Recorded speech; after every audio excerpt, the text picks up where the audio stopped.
What's good, everyone? Welcome back to the channel for another video. Today we have a pretty special one going down, which was completely unplanned, so I got to go right off the bat and give my buddy Mark Lamaskin a huge shout out for making this possible, because you can probably tell from the title and thumbnail we're going to be driving and kind of reviewing one of the more popular and pretty expensive Mustangs, and not just a Mustang, a NewEdge Mustang. And you guys know that's exactly where I started my whole entire YouTube career, with my 1999 Mustang GT, which I still have to this day. And you know, we can go and get the elephant out of the room. Yes, I have sold it twice, but I've bought it back and I still have it. So we started off with the NewEdge platform. So this video is going to be pretty unique for many reasons, with, you know, me starting this whole channel, this whole YouTube about 8 years ago with the NewEdge. It was my first Mustang ever. I've had quite a few Mustangs, including a 2004 Terminator Cobra, which was cammed, whippled, the whole shebang, and that car was absolutely amazing. And with us today, having the opportunity to go check out and drive a 2000 Cobra R Mustang, that's a pretty cool freaking thing to say. On the flip side of starting from a NewEdge and having NewEdges and stuff, I am going to be the first person to go and say that I am not really informed or educated with the full purpose of this car. I do know it's you know, it's a Cobra R. It has the 5.4 naturally aspirated V8. It's going to be paired up with a Tremec T56. I mean, it made some decent power for the time, and I do believe it was the fastest produced Mustang of its kind during that era. When it comes to the looks of the Cobra R, I understand it was a different time and place back then. You know, 2000, it's 25 years ago. It's a track-oriented car. It is pretty cool that they slammed a 5.4 and a Tremec T56 Magnum in there. That's pretty sick. I bet that is an absolute blast to rip around a racetrack with all the aero and such. And considering it's from 2000, that car is pretty impressive. But looping back to the looks of the vehicle, again, not my cup of tea. I think it's a little too loud for my taste, with the front bumper, the big wing, and that's essentially why I never took heavy interest in them. Not to mention that they're freaking well over $100,000. But the car we're about to go look at isn't one of those that has just sat in the garage, collected dust, and has become a super boring car. Not in that case whatsoever. We're going to talk with Mark about the history of the car and stuff, but from what he told me already, this one has been driven, and it's been pretty much used for what it's been built for, which I can only applaud. Kind of like my C6ZR1, you know, another legendary car. I let that thing rip, and I do not just let it sit in the garage and collect dust and save it for the next guy. But that's what we're doing today, guys. So if you would, please do me the biggest favor, drop a like up on this video. It takes a quick second. Subscribe to the channel if you're new here. If you want more Mustang content and such, this is the place. Also, another important reminder, we have our DBP Squad Collection 008 shirt, made in America. That is in the process of being made right now, and it's dropping spring of 2025. So here shortly. Just pulled up. Oh, track this weekend, boys. What's up, puppies? Come here. How's it been, man? I haven't done much cleaning on it. I need to clean the inside of it a little bit. It's been sitting in a museum, dusty. So it's over here on our. No, you stay. Wow, check that out. Where we do the dry ice cleaning over here, and where we store some cars. Right, so you're about to do that process to this car, huh? We're probably going to do that on this car. Yeah, it's really not that dirty, but the dry ice has a real nice way to clean everything up and make it look brand new again. This is the first time I've ever seen this vehicle in person. Really? First time ever. Cool. I owned one back in the day. Oh, no kidding. Yeah, and it was neat because when our shop was up in Goochland, we drove it to this little gas station where they had like an impromptu car show, and people are actually coming out to take pictures of it, which is really weird. I'd never had that experience. Oh, I'm sure. Yeah, you don't see these at all anymore, man. No, well, the problem is they've gotten to be so valuable at this point. Yeah, exactly. People don't want to take it out and actually drive and use them, and everybody's worried about how many miles they're going to put on the car. This car's actually got like 16,000 miles on it. Yeah. And that was one of the enticing things about the car, is that my buddy who bought it, we can use the car. And the good part is that all the other ones that are out there with 30 and 150 miles on it and 1,500 miles keep the value up. Right. So even if we drive this car it's still a Cobra R. It's not going to depreciate as much as if all of them had a bunch of miles on it. How freaking cool is that? It is. But think about this from Ford's standpoint. They came out with a car for the first time that had quote-unquote aftermarket parts on it that were original. Right. And what I mean by that is the Borla exhaust. It had the Recaro seats in it that said Recaro on it. Right. It was pretty cool. They advertised the fact that it had a Tremec in it. Before, Ford was always like, no, these are going to be our parts that we're going to brand for ourselves, but you can make them for us. But part of the whole advertising thing was you actually got a book with the car, which we got with this car, that shows all the OEM aftermarket parts on it. The splitter hangs down so low that you can actually just pop this off. You just pop it right off, and you can scrape that pretty easily. So I'm assuming it's just like a cover on top of the 99 through 01 Cobra bumper. We got an extra splitter with this car when we bought the car. I don't know much about the Cobra R's in general, but I had no idea this was actually removable. So underneath that, you have the infamous 99 through 01 Cobra bumper, and that's just an attachment that comes on and off. I thought the whole time, because you know the aftermarket ones that people that will throw on, it's just one piece of, you know. For a little while until they knock it off the car because it hangs so low. Exactly, right. And, you know, people put even lower springs than these cars came with them. It was designed in the wind tunnel because it's a solid piece under there. So it seals the bottom off. Then this piece slips into a bracket that's actually on the car. And it creates downforce. I drove my car on the interstate with it and without it, and you could tell the difference. Yeah, this is crazy looking. These are the factory Cobra R wheels. Check out those seats, dude. Original paint. Wow. Totally stock.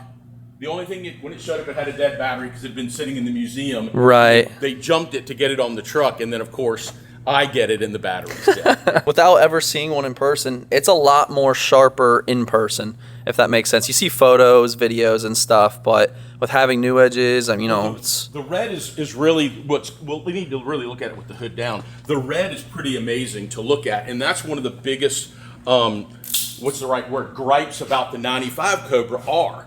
And I think one of the reasons that people don't like that car. Wait, so there's a 95 Cobra R. So they built one in 93 that's red. Okay. We have one right, of those 93. Okay. And then there's a white with tan interior 95 Cobra R. They built 250 of those. Built 300 of these. Okay. So, but a lot of people don't like the 95 because it's white. And I'm a white car person. I like white, but I think all three should have been in red. They just threw a wrench in there, And it's got a tan interior. And I just don't care for the look of the car compared to the other two. No offense to 95 Cobra R owners. I own one too. The first thing that initially hits me is I've had new edges. Cobra, we got Bluetooth valve still. This thing is massive in comparison because of just that little extra you get. It looks huge. And it looks so big. The hood is raised. Right. So it makes it look taller too. Man, this is actually really freaking cool.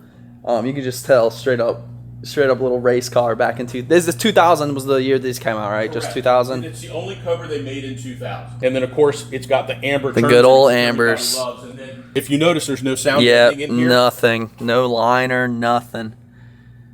Can't believe after all this time, all the car meets and stuff I've gone to, the events, I've never seen one of these. And I think that just goes to show how rare these cars really are.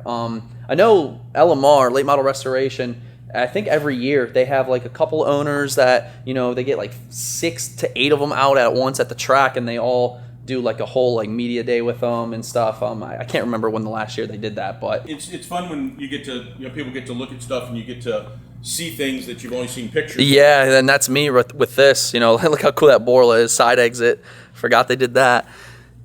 So yeah, when you're ripping this 5.4, it's screaming right in your ear. It's pretty loud when it's running. I mean, it's not loud compared to all the guys today and right exhaust. Right. On the late model, Coyote motors. The car also had no climate control, so no AC. Look at that, no radio. I mean, they did that with the 350Rs. Correct. Some Rs were spec'd that way. No, this is the book. Oh, look at that. It actually came with the car. It actually goes through. It actually says what number the car is, if you can get that. What number does that say? Let me see. And it goes through everything. There's some SVT stuff in here. There's information on the build of the car. So this is a pretty important piece when you have one of these cars. And it's amazing how many people lose this book. Yeah, or don't pass the book on. That's wild. It's very similar to when you buy GT350, and there's actually pictures of the production of the cars and the motors, and they supposedly dynoed all the motors to make sure they were within spec. The neat part is, in the back of this, it gave you all the stickers with all the stuff. So the Bilstein shocks and, the K&N air filter. Oh, that is actually really freaking brakes, cool. The Recaro seats. So guys, these stickers are literally 26 years old. Look at that. And nobody stuck them on anything. That is so to have lucky. These and not have somebody's kid grab the stickers and stick them on something. Right. So the original price on this car was $54,000. Wow, this thing appreciated nicely. I mean, back then too, though, what would inflation? That was big money. That was big money. That was big money. Part of the problem with the current Mustangs is they're so expensive. Right. Your average guy can't afford them. Right, and it's an average car at that. Exactly. So, back in the day, this was a supercar for 54 grand. Exactly. Now this is not an entry level, but a mid-level GT Mustang with not everything you want on them. Right. There's the original, that's the original bill of sale for the car too. And one of the things that I try to explain to people, because we buy and sell collector and specialty cars, this is just as important as the condition of the car. Right, it's documented, it's everything You have with to it. have paperwork and documentation. Yep. And that just makes such a big difference in the long-term value of the car. So 16,000 miles, it's been driven, few owners, been in a museum. He has the book, I mean, everything with it. I mean, that's just so freaking cool. 17,000. About to turn 18, so I mean... We'll turn 18 in it today. We'll take it out and drive it. As far as interior, obviously you got these Recaro Cobra R specialty made. They're cloth, if you guys were wondering. They're actually pretty comfortable. So this is a T56. So, oh yeah, she's notchy. I want to say 385 horsepower. That sounds about right. And back in the day, that was big horsepower. Yeah. Today, that's like a minivan. You know, that's the crazy part. Yeah, and you know what's... I would be so intrigued if he ever takes this out to the like VIR, how it feels around a track. He might, you never know. He's got several other race cars. Okay. And I think this is more to go to Cars and Coffee and everything Just else. enjoy and just to putter drive it a around little in bit. and- Unfortunately or fortunately, a lot of the cars that I've sold him through the years are worth so much money Yeah. that he doesn't want to take them and drive them. Gotcha. They would need to be trailered. But this car, he lives down, out in the country, out in Powhatan Right. a little ways. But yeah, I think it'd be fun to drive to Cars and Coffee. Yeah, it's a really, really neat car. It's a really nice example. And the best part is you can get in and use it.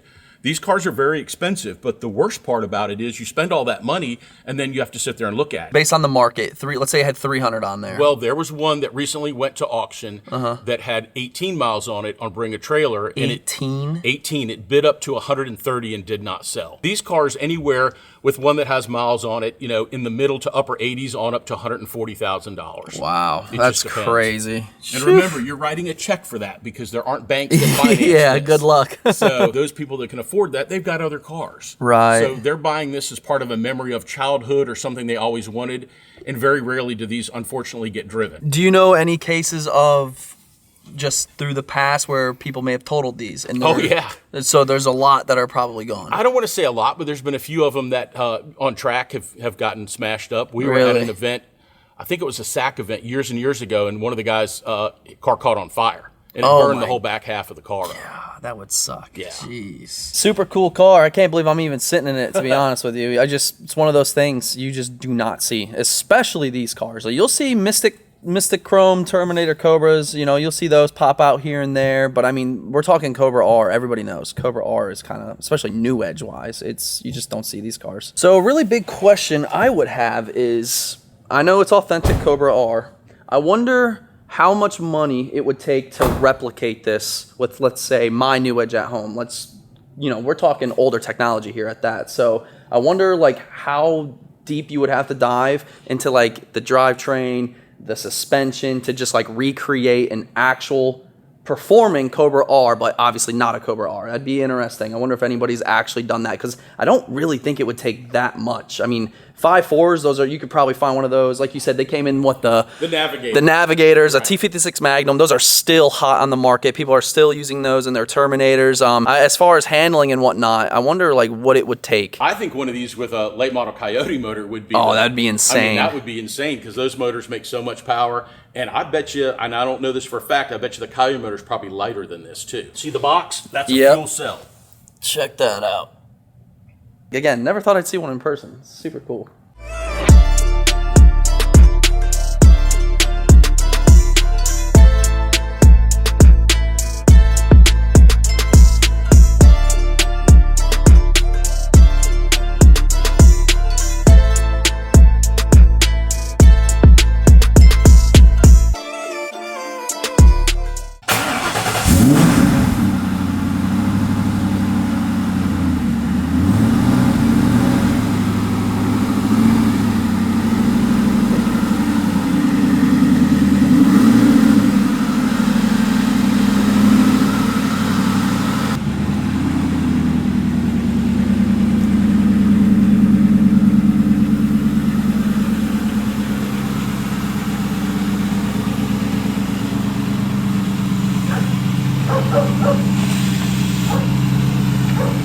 not every day you get to freaking see a Cobra R, let alone I'm gonna be able to drive this thing, man. So shout out to Mark. Make sure you guys go check out his business. He was super cool enough to let me do this. Performance Autosport right there. Really cool guy. And fun fact, he actually rescues dogs. So all those dogs are rescued from different countries. Throwing in some non-ethanol 93.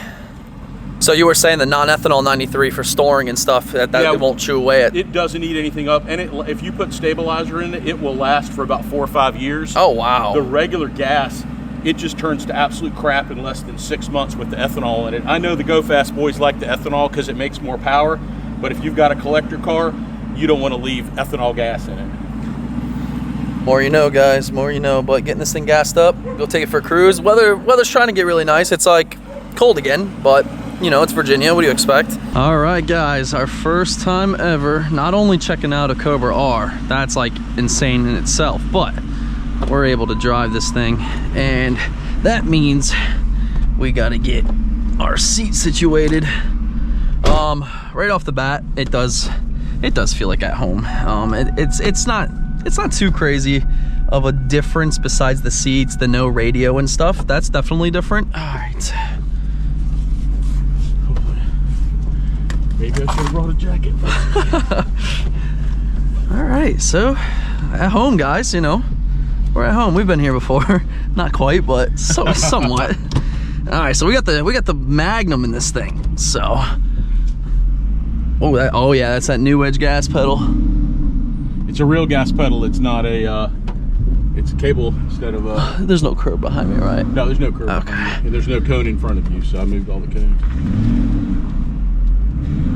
Wow, dude, this is crazy. I'm actually behind the wheel of a Cobra freaking R right now. What are we doing? People probably lose their mind if they know what this is driving down the road. What's this guy do? Where's our Mustangs over there? He does cabinets. I mean, closets. Oh, okay. So those are just Mustang fans. Yeah. This is insane right now. It's actually quite scary. You know what's scary is I'm wondering whether the hood's actually latched or not. Should we want to check it real quick? You can stay right here. Let me just go out and jump out, because you know how fiberglass hoods are. I'm sure a lot of your viewers have put cowls and windshields in cars. Imagine. I know we shut it inside, but oh, that'd be a nightmare. Years of owning these things. That would be a nightmare. All right, we're good.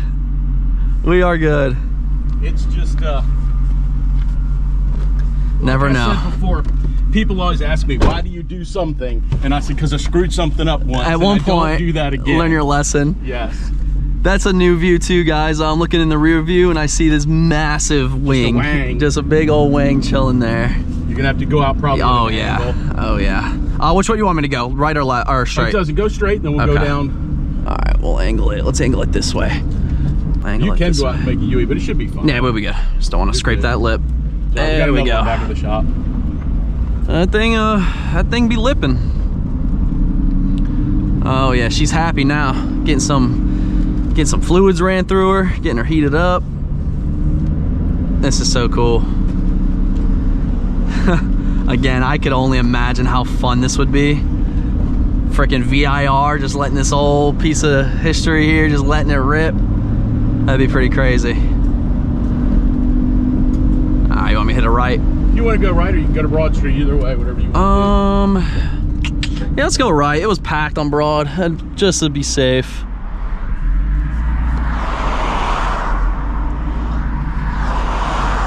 Nothing to see here, guys. Just a Mustang, not a Cobra R, in your local neighborhood.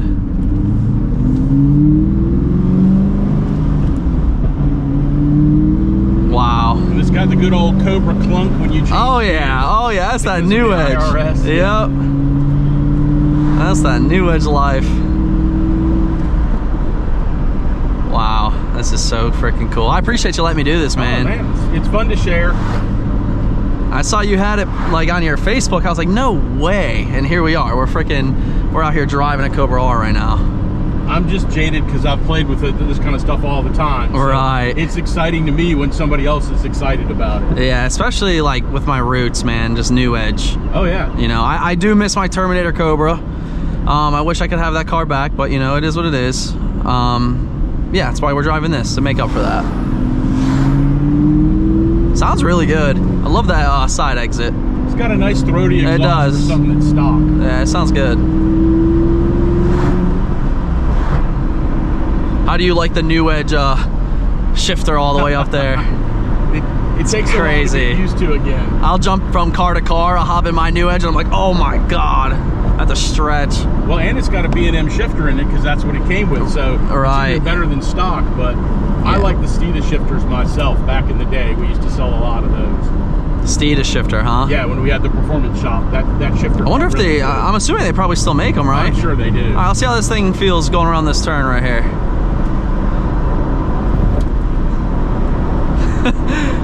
It's so weird. You can tell it wants to handle its ass off, but I'd take a right, swing, get on 64 real quick, and then get back off at my exit. All right, cool. Up to some speed. Yeah, let's do it.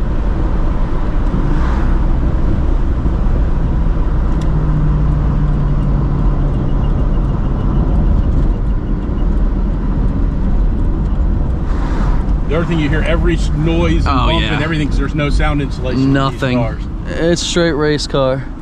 Let's just get going. Oh, we're good. You got a green light. Just get right on 64 right here. All right, boys. Ah, the glove box popped open.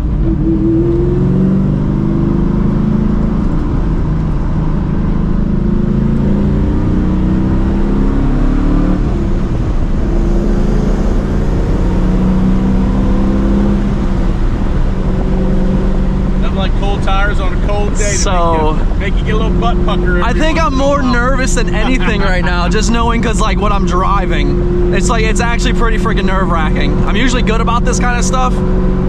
Just knowing this car, like look, there's a Mustang, he's probably like, no fucking way right now. That's a Cobra R. I mean, imagine driving and you just see that, like, you know what it is and you see a Cobra R driving. You don't see that. You never see that at all. How does it drive? Oh, it drives good, man. I mean, hey, a 25, 26-year-old car right now. Right. I know this thing would rip around a racetrack, though, and it'd be a fun car to drive. Not overpowered in today's standards, but I bet you it handles really freaking good. So that's like that's the cool thing about it. You can hear that fuel cell, too. Is that what I'm hearing? You can hear the pump, yeah. Yep, that fuel cell screaming. They're very noisy on the inside. But when you're on track with the windows down and your helmet on, you can't hear anything. For sure. So it's not this exit, but it's the next one. Okay, you cool. Drive out a little bit. Yeah, no, we're good. We can take the exit. We'll be good. What a freaking experience this is, man. Huh. So cool.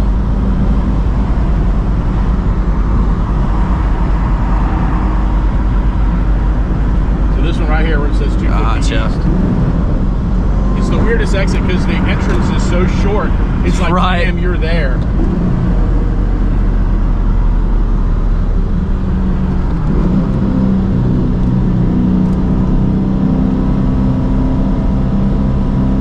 This is so weird, dude. It's so strange. You're Let good. that Bronco go. Yeah, it's a short Never know.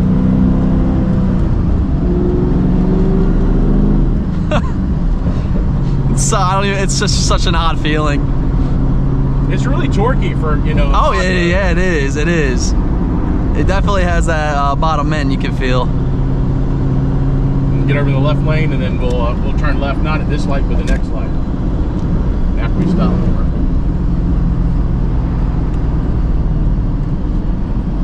So freaking cool. How much gas are we putting in? Oh, we got half a tank, yeah. Yeah, it didn't have any gas in it when we got it, so. Wow. So to sum this up, I'm actually quite nervous. I'm just nervous of other people and just knowing what this is, and that's like one of my biggest fears ever, is having the opportunity to drive something like this. So that's just one. Two, really freaking cool. Yeah, this is like a piece of history, especially in the Mustang world for Mustang guys. Like the Cobra R, just don't see them. They're rare shit.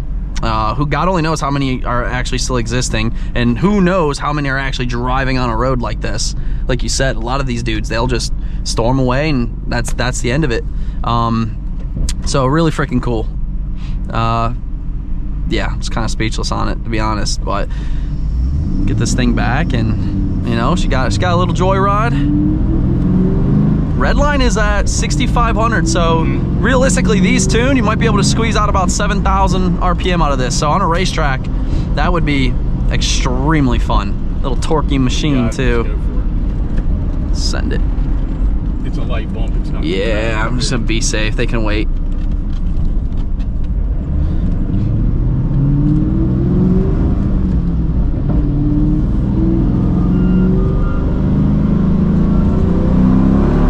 Oh yeah, she got some torque.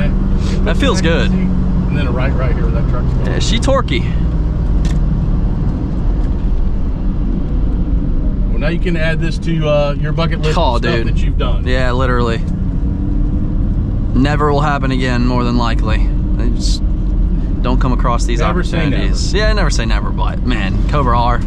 As the years go on, it's just becoming, it's gonna be less of everything with that, you know? That's the crazy thing. Like when I'm your age, like, oh, yeah. this is gonna be crazy to say that I drove this car. People are gonna be like, "What the hell is that thing?" Well, it's hard for me to realize it's a 25-year-old car, right? Too, so yeah, because you said so. You had one of these back in the day. I did. I had one back in I think 02 or 03. Kevin would probably remember more than I. I'm gonna have to send him a photo and let him know I just drove it with you. That's pretty funny. I want to say I bought it from a guy in Northern Virginia. I drove it a little bit. I drove it home a couple times and drove it around. Right. Neat car. It is. You want me to back it in? No, you can pull it forward. straight. Okay. It doesn't matter. Just pull it up to the door. If you want to back it in, you can get some better photographs of it. If you want to do that, we can back it into the shop. It doesn't matter. Okay. I'll pull forward for you. Get some pictures of it out in the sun. Or I can send you the ones that I took. Yeah, the ones you took are actually pretty solid. They're really good. So it's that door right there. Yep. So just pull it up to that door and we'll pull it inside. I'm just glad it drove and ran because, I mean, it has not been driven in 2 years. Right. 2 or 3 years. But it's been on the Dragon. It's been driven. Oh, it's been on the Dragon? Oh, yeah. Oh, yeah, man. The guy that owned this car will drive his cars. And he's getting a GTD allocation, and it will be driven, too. God, if I see that thing on the Dragon for ponies, or one day for Ponies in the Smokies, I'm sure that's when he would bring it. Ponies in the Smokies, having the GTD there, pretty cool. Or even this. Yeah, if I saw this on the Dragon, that would be insane. It'd actually be a really fun car on that. That would be an experience. Oh, you got to pull it in. What am I doing? No, you can leave it. Leave it, okay. If you want to take some other... Yeah, I'll take some more stuff. And, you know, like the tail lights and some of the other shit that was cool. Oh. Whatever. The step, yeah. Damn, boys. And the light's right. The only thing I would want to do is maybe wipe the windows down, but even if you're shooting it from like right here, the color looks really brilliant. Yeah, it does. It's poppy. Huh. Oh, freaking sweet. And I think it's been realigned to have not as much negative camber because it doesn't tramline as bad. Right. As, what you think? You just saw me. There you have it, guys. Scratch that off the bucket list. Just drove an authentic Cobra R. That is so crazy. What you think? Huh? What you think? What you think? Huh? What you doing?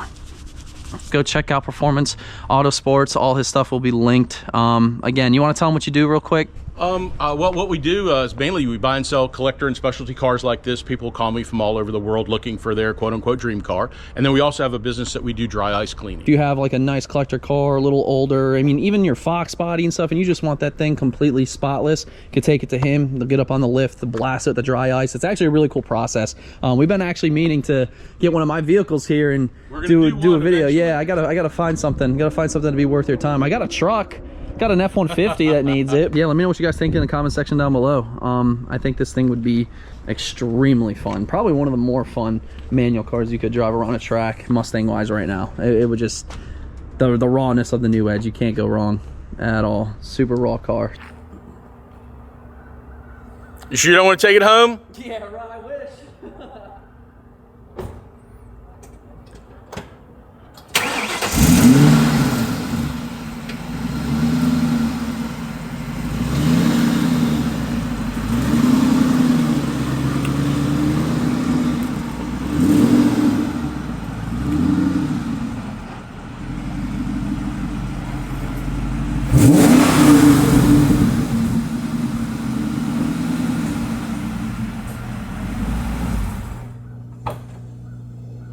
There she goes.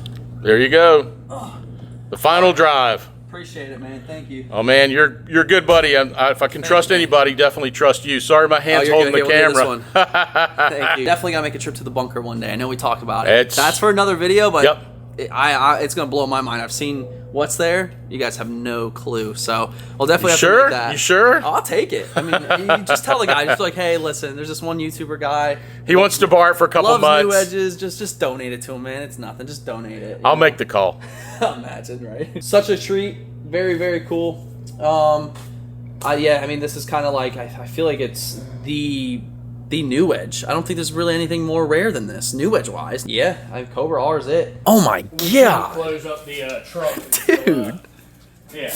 But this is a guy right down the road here, Preston Automotive, owns this, Justin. Good lord. And, yeah, it's a... Look at this. I mean, him and his buddy did the paint all themselves, and he's like, look, it's not like a world-class show paint job, but it's cool to me. Oh yeah, no, it's cool looking. Everybody who walks in is like, yo. And it's on hydraulics, you said? The remote right there? It's slammed all the way down. Oh right my now, it's god. Dude, this thing is huge. Holy shit. Yeah, the joke was now there's 2 boats in the shop. No, quite literally. How long are these freaking things? How's it going, man? Dude, I never realized how big these freaking cars are. Literally, guys, it's another boat. It's about as long as that boat. So you're doing the trunk upholstery now? Yep. We're just going to go make a mock floor for it, and then just carpeted panels all the way around. Close everything up, make it look nice and neat, because he had to get the hydraulics where he wanted them before we close everything up. I gotcha. The paint is insane. It's actually really freaking cool. And they did this all themselves? Yeah, it's him and a buddy of his did all the paint. And we actually, like, you look at all the painter's lace that they've run through in here. So we took some of that painter's lace, and if you look up in the headliner here, we actually did a dual layer headliner. So that same painter's lace is actually a part of the headliner. That is freaking cool. Yeah, this thing's pimp. I really wanted the Recaras, but these seats are actually more comfortable in the... Yeah, they're heated and AC too. For a long haul. And with the 401, you also get blind spot. Yep. The only thing I would do to this, I would put the Shelby steering wheel in it with the suede. I do like that. Yeah, it is a nice feel. It's all stock. It's never had anything done to PP2 it. car. Yeah, I love the color too, man. You can't go wrong. It was $50,000, so it's got the B&O, it's got active exhaust, everything else. He ran it on Tail of the Dragon a couple times. You know, it's a neat car. I mean, I like the color and everything. I like that blue. Appreciate y'all watching. Hopefully you enjoyed. Drop a like, subscribe, check out the stuff in the description. And yeah, see you guys in the next one.